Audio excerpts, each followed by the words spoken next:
ମୁଁ civil ଡିଫେନ୍ସରେ service କରିଥିଲି ଦିଲ୍ଲୀରେ, ରିଟାୟାର୍ଡ ଏବିକା।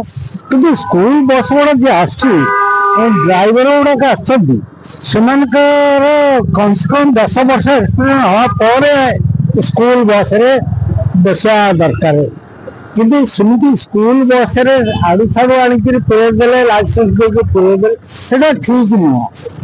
ଆଉ ଯେତେବେଳେ ଇଏ କରୁଛନ୍ତି ସ୍କୁଲ ବସ୍ ଚଲାଉଛନ୍ତି, ସେମାନେ ପଛରେ ତାଙ୍କ ଚିନ୍ତା କରିବା ପିଲା ପଢ଼ିଲେ ମୋ ପଛରେ ଅଛନ୍ତି, ଭବିଷ୍ୟତ ମୋ ପଛରେ ଅଛି। ଯେଉଁମାନେ ଦେଶର ଭବିଷ୍ୟତ ସେମାନେ ମୋ ପଛେ ପଛେ ଅଛନ୍ତି, ଏଇଟା ତାଙ୍କର ସବୁବେଳେ ଚିନ୍ତା କରିବା ଦରକାର।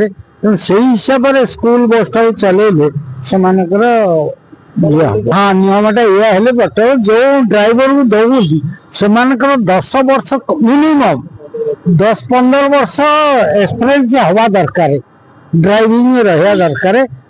ଆଉ ଫଟକିନି କାହାକୁ ଦେଇଦେବା ଏଇଟା ଠିକ୍ ନୁହେଁ ମୋ ମତରେ। ସେ ଯେତେବେଳେ କ୍ରସ୍ କରିବା ଟାଇମରେ ବସ୍ ସ୍ଲୋ କରିକି ଦେଖିକିରି କ୍ରସ୍ କରନ୍ତୁ।